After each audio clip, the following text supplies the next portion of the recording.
guard and Michael Carroll at right tackle. Curious about especially Wilkin kind of cross training at guard and tackle, what you've seen out of him over the last few weeks to make that happen. Yeah, Wilkin obviously has the athleticism to play inside and the size. So I think there's a couple things that happen for Wilkin in there. He is natural pad level because he's got his hand in the dirt, and he's got a good base and wide frame. So he's really done a nice job in there. So we're going to keep working on that and expand. As long as he can stay right-handed, play on the right side, I think that the transition for him is easy. Jump to the right side, Nick. Yeah, the Caden Proctor play calls that an Iowa guy give another Iowa guy an opportunity? Yeah. Or what went into that decision there?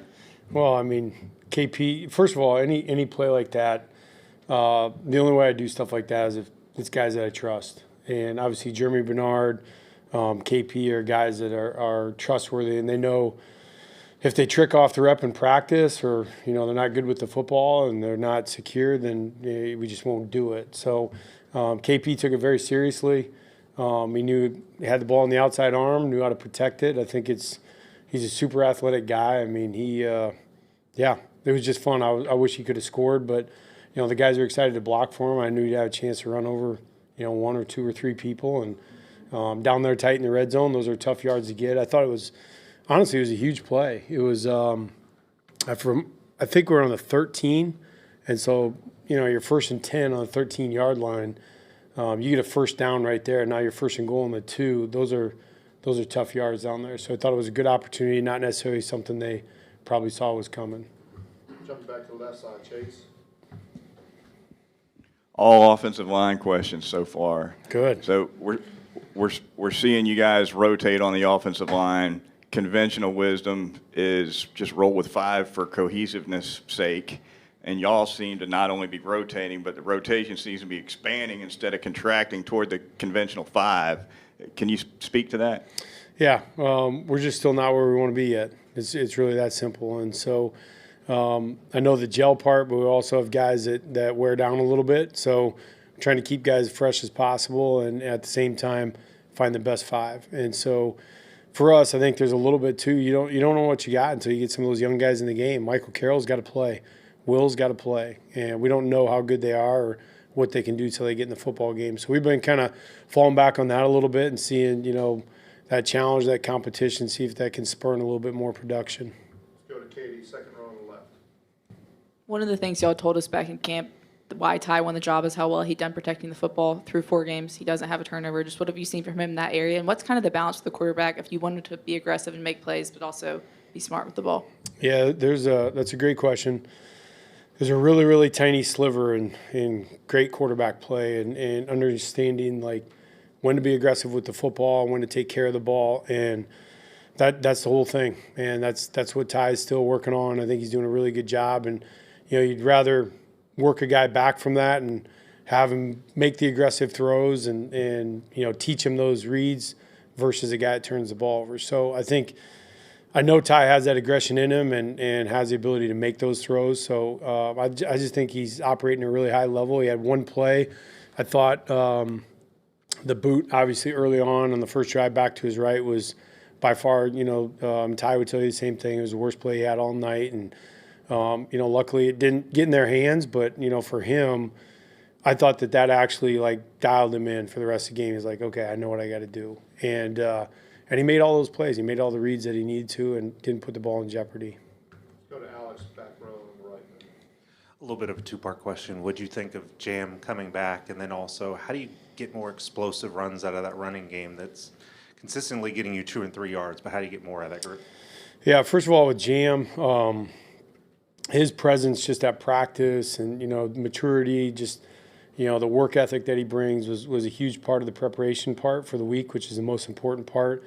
And, on game day, obviously, when he's back there, he had a couple pressure pickups in the backfield where he was just so solid and knew exactly what the check was going to be. And I thought overall we did a really good job protecting Ty, and Jam's a huge part of that. So, obviously, clutch play at the end, but then running the ball, I just thought – he did a good job, dimpling for 4 or 5 yards at a time, when there wasn't huge creases in there, and we just got to do a better job finding ways to get him more of those one-on-one, matchups where the ball's on the corner, ball's on a safety. I think we got 4 of those in the game, you're looking to try to get 8 to 9 of those a game where you can get the football on a secondary player so that they can break a tackle and get into the open. And that's really it.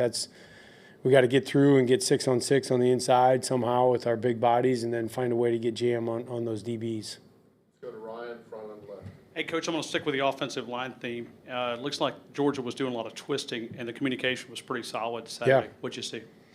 Yeah, just that. And I think that was a huge part of a big emphasis. They do a good job, very creative scheme at Georgia. And so we knew that was going to be a huge challenge up front, is being able to communicate, especially not just the pressures, but the twists, as you mentioned, up front. And I didn't feel like even in the run game, I think we had three negative yardage runs or 0 gains. So, we weren't getting hit in the backfield, both throwing the football and running in. And it always starts with the communication piece. And I thought, not necessarily the first part of the preparation, the first week, but I thought, like, as the week went this last week, I thought they really dialed it in and did a good job. And, it all starts with Parker, and he does such a phenomenal job of that. Let's go to Joe. Sorry, middle left. Coach, sticking with the same theme of running the football, you used a lot of screens and misdirections and kind of rollouts. Can you talk about using those and getting creative to kind of extend the running game, finding other ways to get your guys the ball in space? Yeah, as always, I don't think it's anything earth-shattering, but you get the defense having to run to the football, stress them out, get them moving to the sideline a little bit, and then you try to get vertical on them. And I thought we did a good job of stretching them and moving them around. And to Georgia's credit, they did their integrity on the inside remained the same. On some defenses, they'll compromise, and they held up pretty strong in the second half on that. Right behind there, Travion. Can you talk about, from an offensive line standpoint, not giving up any pressure, sacks, or anything like that? Can you just talk about what that does for the confidence of the group moving forward as Alabama moves forward in the SEC play? Yeah, that's you said it well. Confidence. When they execute against a defense like Georgia, to all the different pressures and stunts and looks that they got, because I thought Georgia kind of emptied the clip a little bit as far as like looks and pressures and things that they did, and the guys responded. We drug up everything. We were pulling out clips from 2022 Ohio State game, and anything that we thought we could possibly see, we put out there at practice, and the guys are ready. And so I think moving forward, they know they can make the adjustments on the sideline, which is probably as important as anything, because there's going to be a look that we haven't practiced, and they did a really nice job of that. All right, we'll finish up with Will, second row on the left.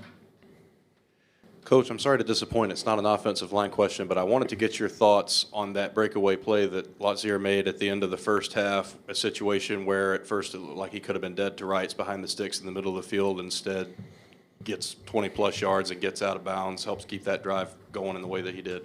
Yeah, those are the kind of plays you got to have in a big game, obviously. You want to get the touches to the right guys, and Latsier is a guy that, is a missed tackle force machine, and that's one of the things we look at every week are who are the guys getting touches, who are the guys breaking tackles, because when it's not perfect, which it wasn't on that play, you need a guy that's going to somehow make the play for you, and Lottie is, since the day I've seen him running around out here, he's definitely got a knack to do that. So he's got good ball security. He plays through contact. He does not expect to be tackled.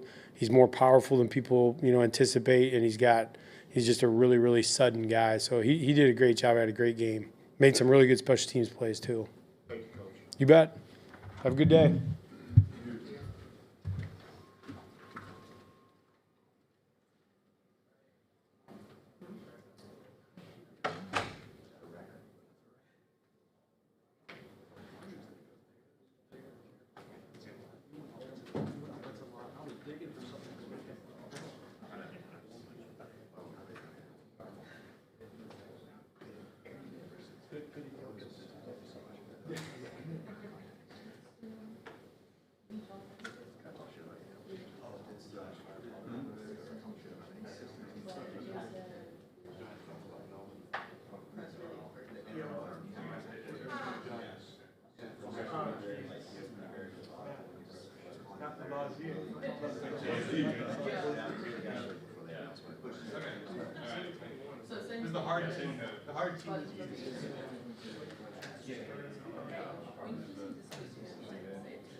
I really wish you guys were like there.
We'll have Coach Womack make his opening statement, and we'll go ahead and take quick questions. Coach, whatever you're ready. Okay, looking back on the game on Saturday, certainly proud of the effort of our players, a sense of urgency to lock your jaw and handle adversity. I thought we did that well. We faced some early adversity in the game, a couple explosive plays that we gave up, and I thought our players just stayed very locked in.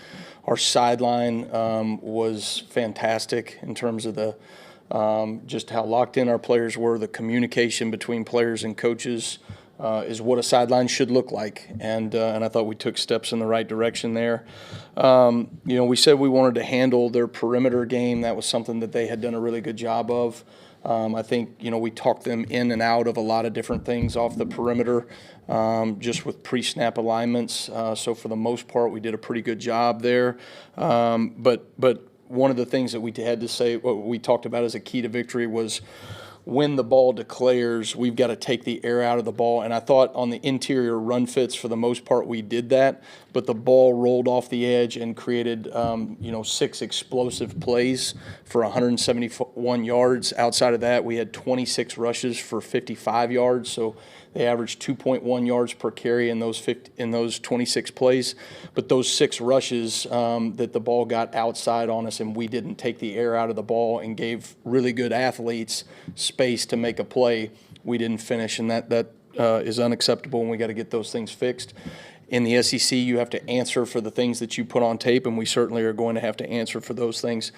And then our last key to victory was we had to get the ball back for our offense, and certainly, tremendous job with our offense and the way they're moving the ball and what Ty is doing right now with the ball and executing. And so we got to get the ball back for them. And so we were able to do that predominantly on third downs. We were able to create a fourth down stop, and we were also able to create a takeaway where we got the ball down in the red zone. So some really good things in that regard. This is a very, very tough league that you have to show up for every single week. We have a tremendous opponent in Vanderbilt. The things that you put on tape, you're going to have to go answer for as the season goes on. And there's been some good things we've put on tape, but there's been some things that we're going to have to go respond to, and things that we're going to have to show we do a better job. We let a fake reverse the other night affect us. That was something that we had worked extensively in practice and had 2 guys that didn't do the right thing. And so those are the things that we've got to show that we're more consistent in the way that we take our practice to execution on game day. So looking ahead to Vanderbilt, I think this is I think this is a fantastic football team. I think they're playing highly efficient right now on offense. I think they have a great identity in terms of how they play team football. Diego Pavia is an exceptional football player. I think he has gone from being a really good playmaker to an elite quarterback. And I think, until you turn on the tape, you don't realize how much improvement you have seen from him from last year to this year. And it's really exceptional. I mean, the work that he's put in, the work their coaching staff has put in to make him an elite quarterback relevant to the SEC stage is impressive. He's completing almost 75% of his passes. They've created 53 explosive plays on offense through 5 games, which is exceptional. And he's also their leading rusher. They've got some dynamic threats. Their receivers are going up and making plays on the ball. Their tight end is very dynamic, Eli Stowers, who's their leading receiver right now. And so just highly efficient on offense and the way they're operating. They've got a ton of confidence, and this will be a tremendous challenge for us defensively. So we're excited for the opportunity and ready for the week of work. Thanks, Coach. Let's start with Charlie, far right. Yeah, Coach, just what do you think of the way that Yanze Pierre and Justin Hill played at Wolf on Saturday, and how big is that depth going to be with both Quay and Jamarian Al? Well, I think, very proud of Yanze Pierre and Justin Hill. I mean, it's a lot to ask for a true freshman to come in and compete, especially in a road SEC game where, he had been getting a lot of reps in practice, but certainly we didn't anticipate him playing, whatever it was, 23, 24 snaps in the game. And he did a really good job there of going in, was very physical at the point of attack, made some huge block destruction plays on their tight ends, who I think Georgia has a very good receiving or tight end core. And so pleased with him, pleased with Yanze Pierre. Yanze is, I've talked about him in the offseason. He just keeps getting better and better. His ability to affect the run game, to generate some pass rush for us has shown up so far this season. But we're going to have to be creative in the way that we develop other people in certain packages to make sure that that we have enough depth, and that's really the name of the game, right, is how do you each week handle your personnel to be able to create as much depth as you can for the next week's opponent. And certainly when you lose 2 experienced players like we did, that's a challenge. Let's go to Chase on the left side. Last year when Vanderbilt had running success in Nashville, you said a big reason was eye discipline, players on the front just not looking at the right things. Yeah. Given that, is that eye discipline a big emphasis in practice this week? Well, it is, but it hasn't stopped being a point of emphasis all last season. I thought we improved last season as the year went on in terms of our eye discipline, particularly in the quarterback read game, right? So when you look at option style football, right, there's a sequence of reads that go on from the quarterback position that he's looking from this position to that position, and if your eyes and feet aren't in the right place, right, now all of a sudden the rest of the play breaks down. And so that's something that I think we have improved in certain areas, but you look at the game last year, you look at some of the things that we had some issues with that. Really more, it was less eye discipline against Florida State. It was more gap continuity, guys jumping out of gap at the last second, thinking that the ball's going to commit outside, and all of a sudden we jump out and the ball goes inside. So it was probably more gap continuity against Florida State than it was eye discipline. But that will be a huge emphasis for us in terms of what we've got to do. If you go look back at last season, even given the explosive plays that we gave up some in the run game, we gave up 3 yards per carry overall. Which obviously, if you do that through the season, right, that's good rushing defense. But we cannot allow, 4, 5, 6 explosive plays to dictate how the rushing game went, which is exactly what happened in Georgia the other night. If you look at those 6 explosive plays that we gave up. Let's go to Nick, front right.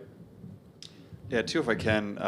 First off, Ty made sure to come find you right after the game. Kind of walk us through, what that moment was like, and also your relationship there, and then also this Vanderbilt offense. I mean, a lot of the same players, Cheryl, Stowers, Pavia, they gave you guys trouble a year ago, are back again. How much does that familiarity help in defending that? Yeah. I've known Ty, since he was, 6 years old. And so certainly, this is a team that I think is playing with an edge right now. I think Ty is a huge piece to us playing with an edge. I think defensively we're playing with more of an edge. And so when you go do the things and put the things on tape against Florida State and then have to go answer the bell like we have the last few weeks and then get a road win on the SEC, it was a good moment, special moment between him and I. And he's a fighter and a leader for our football team, and one that I just wanted to let him know that I recognize and appreciate all the work that he's put in to give us a chance to go respond and win on the road. And so that part was those are good. Those are special moments, and you appreciate those things. From when you look at this team, you've got a lot of similar players to what we saw a year ago. I think they have evolved. I think we have evolved significantly from where we were. Fundamentally, schematically, we're different from where we were at the beginning of last season, because I think good teams adjust to their personnel. And I think we have adjusted to our personnel and what we have defensively. They have done a great job of adjusting to their personnel and developing their personnel. They are a very different offense than what we saw from them a year ago, because of the things that Diego is doing in the passing game in particular. And so it's impressive how much he has improved as an overall quarterback. Let's go to Alex, back middle.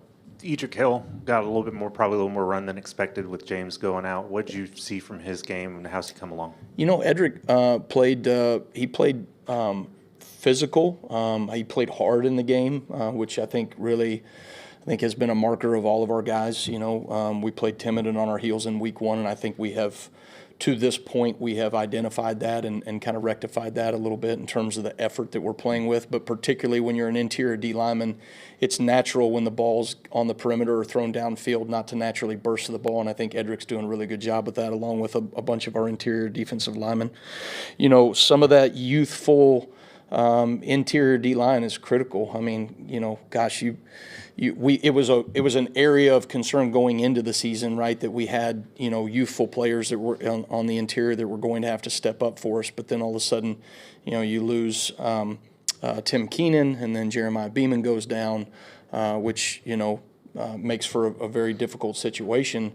And I think those guys have really done a good job of straining in the week of practice to prepare themselves to give an opportunity on game day. And I think, Edric played well the other night. Let's go to the front left column. Hey, Ken, who would you say has improved the most as a pass rusher over the past few weeks, and kind of what, I guess, schematically or at the line of scrimmage specifically, I guess, gives reason to the I think, Yanze Pierre has consistently gotten better as a pass rusher, and that's one area that we need, where I'm excited about, some of the things that he gives us from a pass rush standpoint. I think LT Overton, from where he was a year ago in generating, quarterback hurries to being able to finish in the backfield, not only on the quarterback, but he's also finished in the backfield on a number of run plays as well. And so those are areas that I think that we are improving as a defense. I've got to continue to find creative ways to generate pass rush. I thought we were able to do that at a much higher level the last few weeks, and certainly last week against Georgia, we were able to affect the quarterback and thus get off the field on third down. And so, those are going to be critical things for us moving forward. Let's go to Katie in the second row. The other guy that I'll tell you is Deontay Lawson is doing a really good job as a pass rusher. We're doing some things with him that we did with Jahad Campbell a year ago, and he's generating some pass rush. So give D-Law a little love there. Similar to Nick's question, with some of the personnel being the same for y'all on defense and them on offense, is there kind of a pride factor or revenge factor with the defense after what happened last year that, or is that something you don't want them to focus on? Well, I think if you have pride in the way you play defensively, this is a very, very good SEC opponent. And certainly I think you're always going to be aware of what a team did last year against you and how that matches up. They're a new offense. They're a new football team, and we're a new defense. We're a different defense. There's going to be certain carryover. I would imagine, we took a punch on the road in week 1, and I think that we've got an edge to our football team right now in the way that we're preparing and the way we're playing. My job as the coordinator is to keep us on that edge as a defense, and I think that's the way that we're going to play on Saturday. All right, let's finish up with Travion, far back.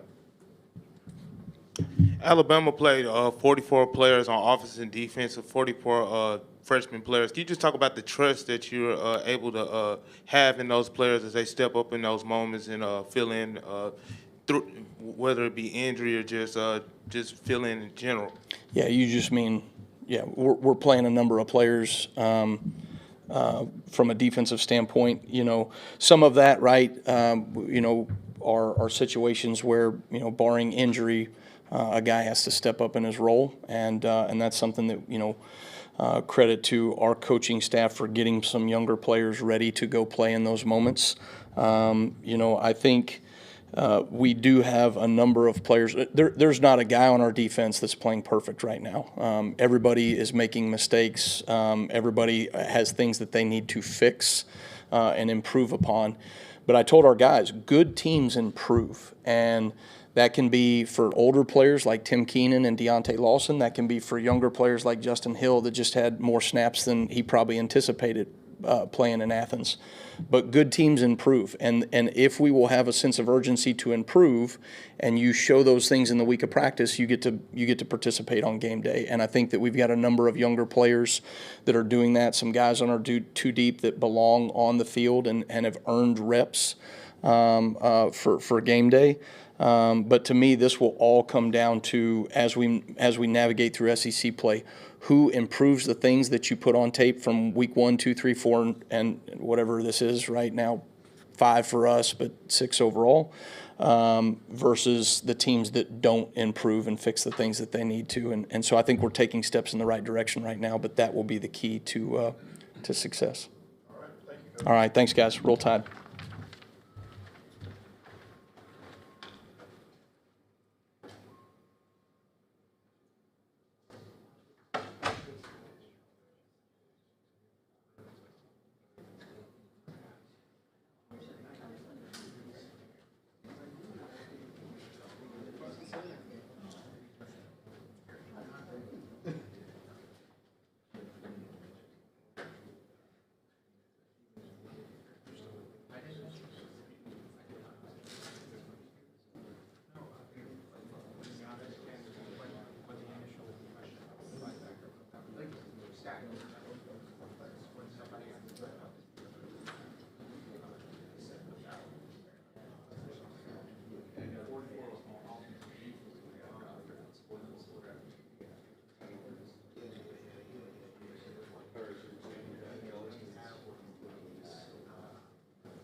All right, we'll have Coach Deboer make an opening statement, and we'll go ahead and take questions. If you have questions, just stick your hand up, we'll get to you. Whenever you're ready, Coach. You bet.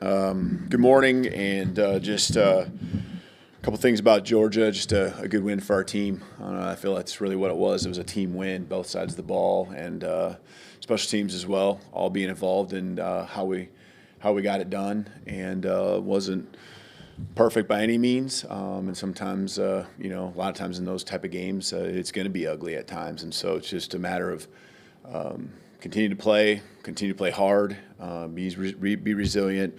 That our coaching staff did a really nice job of putting a plan together, and our guys really buying into that, and bye week, and just staying the course and staying focused, and the build up to the game not being so much on the front end, but really emotionally and mentally getting prepared for the right time, late kickoff on a Saturday night, and just a great environment there. And I think our guys rose to the occasion. I appreciate, how they handled all the adversity that came their way. So they left it on the field. That's what I ask of them.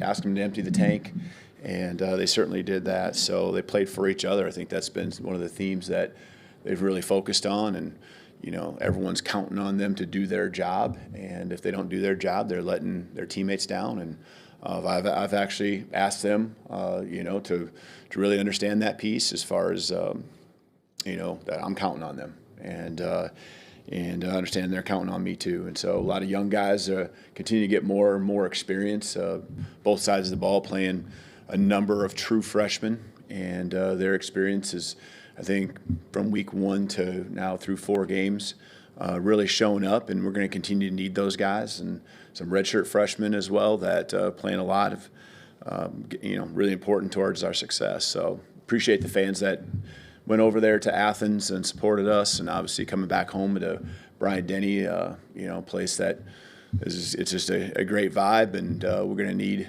everything they got against a very good Vanderbilt team here coming up on Saturday. So. Coach Lee, a ton of respect for him. I've known him for a long time.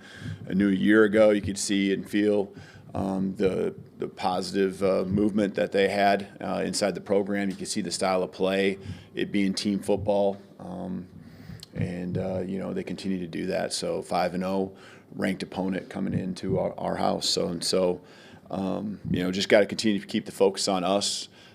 Keep ignoring the noise. That's been a huge, I think, strength that's become of our football team, and they got to continue to do that. Some guys, continue to learn, what it takes to come each and every week to play football here in the SEC. Thanks, Coach. Let's start with Chase on the far left.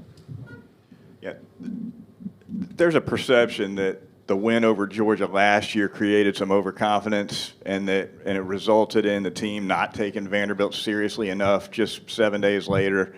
Is that fair? And if not, how do you see it? Yeah, I mean, I'm not going to argue against that. You got to handle success, and you got to come back every single week in this league. And I've talked to, every coach I talk to at midfield, that's what the conversation's about is, here you go again. And you got to reload mentally, physically, emotionally to during the week, get prepared at the highest level you possibly can, and go play ball. Physically, it's going to be a battle, and mentally, you got to be ready to respond. And so, we didn't handle success, however you want to put it, last year well. You can't argue that. I also think that they did a nice job executing in critical times and made plays. And so, no different this week, right? We and our success that we had on Saturday, none of it matters. None of it carries over. The third down stops, the third down execution on offense, it doesn't matter. Points don't carry over. Every game's its own game. There's new matchups that are going to be presented in this game that were different than last week. And so, just like I talk about every play being its own play, this game is its own game. To the right side, Charlie. Yeah, Coach, after the game on Saturday, you talked about how you got to continue to get better in the run game. Just what does that look like? How do you accomplish that? Yeah, I think, I feel like it is taking steps, and I think it's on both sides of the ball, just better execution. Guys understanding the job, but just keep executing. And I think there were some times where we were closer, but you didn't see it necessarily lead to these eye-popping numbers or these explosive plays. But I think there were times when, especially at the end of the game, third quarter were 4 and 5 yard runs, and at the end of the game, the last drive on first down, getting 7 yards when you know that's what's going to happen. It's going to be a run play, and then getting a first down and then doing it again and getting 5 on the next set of downs. Those are important and hard yards, and so. The execution just from the beginning, we want to continue to keep better. It starts with a mindset that's what it's going to take every single week. And so just to practice. Reps is what it's all about. Go to Katie on the left. Sorry, I just got distracted because I was writing something down. What do you think you haven't turned it over through the first 4 games, just what do you think has led to the success in ball security, just overall on offense? Being intentional, repetitions in ball security circuit that we do every single day, just, showing our players. We showed clips during the bye week of other teams losing games and moments where, just a little bit of the elbow not being tight enough to the rib cage, or, even a player having it high and tight, but it just not being tight enough, locking the wrist, and, technically doing the things just on such a high level all the time, and, being real truthful and showing times in practice or showing times in games, where there's a time or two where those fundamental things aren't done perfect. So it's being intentional. It's being intentional on running to the ball defensively to cause those turnovers too. And so it's effort, it's fundamental, and I think our guys are really understanding that you win and lose games because of those things. And it's one of those things that was one of our 3 keys to victory was winning the turnover margin. We did that. Let's go to Nick on the front right. Yeah, you also won the penalty battle, if you will, and that you had fewer penalties. What can be carried over from that performance in minimizing penalties moving forward? Yeah, and to do it on the road in that environment, just proud of the guys, the way they continue to just stay the course. And I know they got it in them. I know that the want to is there. And so just, not living in the gray area, that's been a common theme for us going back to February when we really broke all the ways that things you needed to do to win. And when we worked on the category of penalties, focusing on where we fell short a year ago, focused on other teams and NFL teams, college teams, just making sure we covered all the scenarios. And it's, you're never going to cover all of them. New ones pop up all the time. And so just doing your best to really make sure the guys understand that you can't relax for one moment. You get on the boundary, you get on the sideline. You got to be smart. You got to figure out can I hit him or not? On the quarterback. Just locked in on the cadence, and when there's noise, like we had on Saturday, guys did a nice job just focusing on what we repped and locked in on doing their job. Go to Emily Grace, front left. Hey, Coach, can we get an update on Quay and Jamarian? Yeah, Quay. So Quay, he has a broken foot and surgery and everything, and so he won't be out for the season, but he'll be an extended amount of time here. And then Jamarian, just with everything, he'll be out for the season, and so that's unfortunate. Just love both of those guys, but Zebo, as we refer to him, Jamarian's just. He's going to have a healthy recovery. He'll recover fully, and so that's the main thing in the big picture of everything. But unfortunately, we won't have him back this season. Colin on the front left. Hey, Kalen.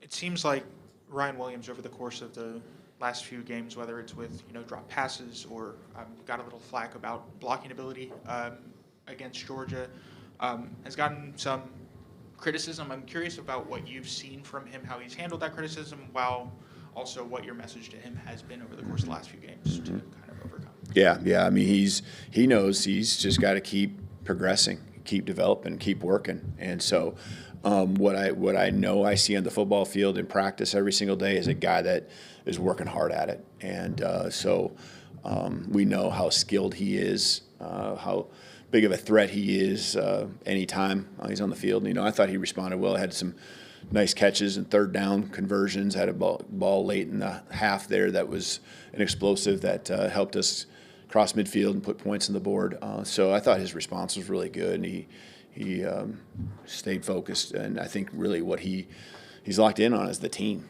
And again, he's not going to be perfect just like any other guy. And we expect a lot out of him, and we've built that up for him, and he certainly wants that, but he's just got to keep taking the steps, keep getting better, and he will. He just keep working through it. But his desire to go out there and be a team player, block. I mean, it's the want to factors there. So just got to keep working on the fundamental things, and he'll do it. Joe, third row on the left.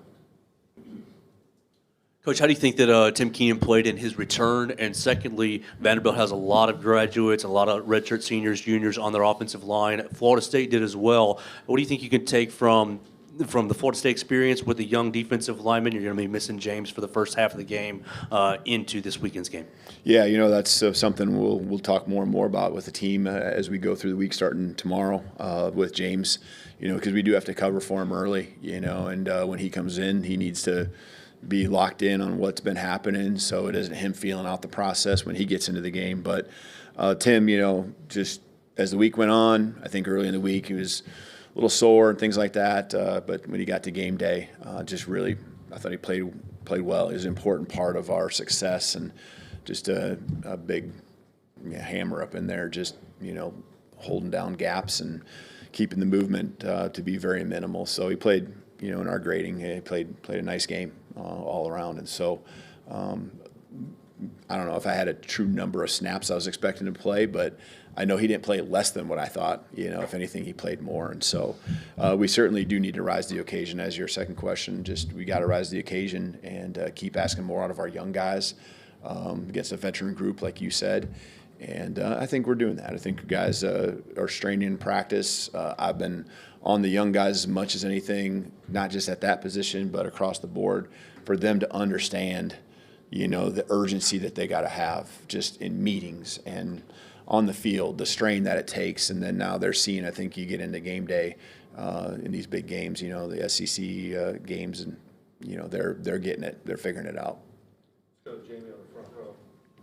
Hey, Coach, the scene is set just like last year after Georgia. You've got Vandy. How do you guard against an emotional letdown this season after such a huge win in Athens? And also, are you going to be wearing a black hoodie on Saturday? I think that part's, I think we all know that you don't win because of that and you don't lose because of that. But I get it. I think, for us, you got to learn from what you've been through, right? And so the handling of success last year and then what had happened for the different reasons it happened, and then where we're at now and the opportunity that we have in front of us and what we've gone through, you take your past experiences and you have to just keep learning, and you got to keep understanding how we got our feet somewhat underneath of us, okay, and have a little bit of momentum. Okay, and it's just really, again, being intentional. I've referred to that in different ways here. Moving with purpose, that's a common theme right now. And just the energy and the edge that our guys have played with the last 3 games, we cannot lose sight of how important that's been. And we know every team that comes into our place, every team we play, is getting amped up and excited to play Alabama, and we've got to take on that challenge, not just on Saturdays, but Sunday through Friday, and be ready to go. Back right, Jonathan. Hey, Coach, the response to the adversity your team faced on Saturday just appeared to be night and day compared to some of the recent road games. What do you think the biggest difference was? Having gone through it and just continuing to not make it bigger than it is, keep it simple, but having gone through it and talking through it and just staying positive. I guess on the sideline, the best way I can explain it is I didn't ever feel when one side of the ball or the other was struggling, or couldn't finish a drive offensively, or had a letdown defensively, and you're frustrated because of an explosive run or something. I felt like it was all about the next play. I felt like it was all about, man, I want to get back out on the football field, and I know we can do this, and I'm going to just keep locked in on my job. And then each side of the ball, trusting the other one, is going to just give it everything they have and leave it on the football field. And, walking out of there, I don't think we were going to have any regrets on anything, because they were going to leave it out there. And so that's all I can ask of them, is just to give 100% effort. And, when 99 out of 100 isn't good enough. It's got to be 100 out of 100, because that's something you can control. And so, we've been pointing those things out whenever we fall just a little bit short. It's not okay that you gave 100% on all these plays in practice, and this one play, woulda, coulda, shoulda, that's the one that's going to hurt you. It's the one that's going to kill you. So just proud of the way the guys have responded, and I think the game certainly showed that. It felt that on the sideline. We had less guys travel. We have less staff on the sideline. And so it was about those 74 players. It's about the coaching staff. And it was, these guys kind of adopted an us against the world mentality. We got 2 more questions left. We'll go to Alex first, and we'll finish with Matt. Speaking of responses, what did you see from Connor after that missed field goal, and how would you just sort of assess the special teams plays through 4 games? Yeah, I think that kick in particular, I think we got to have better execution all the way from the snap to the hold to the kick. All 3 of them could do a little bit better and cover for each other. The kicker obviously can recover and help make it better, and it wasn't that much error on the other guys to where he couldn't make up for it. But they all 3 with that execution, I think, can do a better job. He's been solid. I think again as a special teams whole. I think the real slip up was against Wisconsin with a couple things with the kickoff, and again, we put ourselves in that spot to where we had to kick from our own 20 and cover a lot more space. I was really pleased with the way we controlled their return game with Branch being a threat, both in the punt return and the kickoff returns. And so we had a squib opportunity. We pinned them deep at the end of the first half, didn't let up in any way to give them any life there to feel like they could go down and even get 3 points on the board.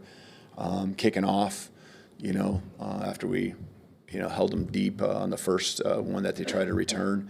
Really, they just were all about, taking the ball to 25, fair catching it. And so, I think we're doing a solid job. There are so many young guys on our special teams units, and I'm not afraid to put it out there because I think they're executing at a high level. I mean, Latsier Brooks, you watch him run down there on kickoff. You see him on offense, but you see him doing his things there. Dijon Lee and all those guys. I mean, they're seeing their opportunities, to go out there and play at a high level and put some good film out there for people to see. Matt wanted to clarify one thing. Yeah, on Jamarian, is there a chance he goes and tries to get a medical red shirt, or is he just completely done playing? Yeah, we haven't gotten on that road yet. Really haven't seen him in person, just communicating. I know he's back here around the facility here now, too, here finally at the beginning of the week. So, but yeah, we haven't gone down that road yet, so don't have an answer for you there. Thank you, Coach. You bet. Thank you.